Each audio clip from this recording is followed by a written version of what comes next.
நமஸ்காரம். ஸ்ரீமதே ராமானுஜாய நமக. ஸ்ரீமத் வரவரமுனையே நமக. ஸ்ரீசைலேச தயாபாத்திரம் தீபக்தியாதி குணார்ணவம் யதீந்திர பிரவணம் வந்தே ரம்யஜா மாதரம் முனிம் லக்ஷ்மீநாத சமாரம்பாம் நாதயா மனுமத்தியமாம் அஸ்மத் ஆச்சாரிய பர்யந்தாம் வந்தே குருபரம்பராம்.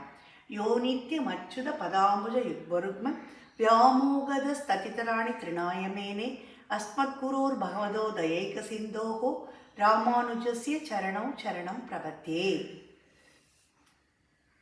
இன்னைக்கு நாம் 20வது பாசுரம் பார்க்க போகிறோம். 33 அமரர்க்கு முன் சென்று கப்பம் தவிக்கும் கலியே துயிலிழாய் செப்பமுடையார் திரளுடையார் செற்றார்க்கு வெப்பம் கொடுக்கும் விமலா துயிலிழாய் செப்பெண்ண மென்முலை செவ்வாய் சிறுமருங்குல் நப்பின்னை நங்காய் திருவே துயிலிழாய் உக்கமும் தட்டொளியும் தந்தும் மணாளனை இப்போதே எம்மை நீராட்டேலோர் எம்பாவாய். அன்னப்பறவையை ஒத்த மகான்கள் நடக்கக்கூடிய வீதிகளை உடைய ஸ்ரீவில்லிபுத்தூரில் அவதரித்தாள் ஆண்டாள். அரங்கனுக்காகவே திருப்பாவை 30 பாசுரம் பாடினாள். இனிமையான இசையோடு ஒரு நல்ல பாமாலையாக சமர்ப்பித்தாள். பூக்களால் தொடுக்கப்பட்ட மாலையையும் தான் சூடி அதை ரங்கநாதருக்கு கொடுத்தாள். கொடி போன்றவள். பாவை நோன்பு தொன்மையான காலத்திலிருந்தே இருந்துள்ளது. அப்படிப்பட்ட பாவை நோன்பை பற்றி திருப்பாவையாக பாடி உலகத்திற்கு கொடுத்தாள்.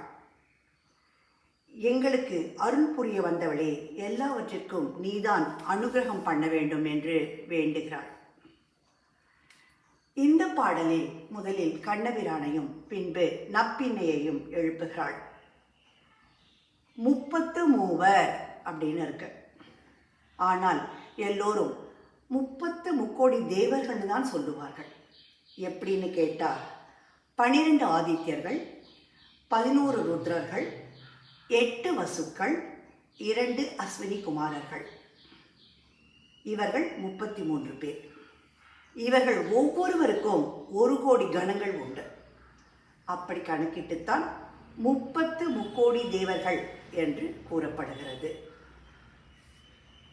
அமரர்க்கு முன் சென்று கப்பம் தவிர்க்கும் கலியே துயிலிழாய் செப்பமுடையாய் என்றால் அடியவர்களை காப்பதில் நேர்மை உடையவனே.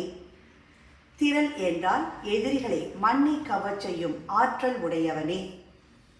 எல்லோருக்கும் நடுக்கத்தை கொடுக்கும் தூயவனே துயிலிழாய் என்கிறாள். அடுத்து நப்பினை பிராட்டியை எழுப்புகிறாள்.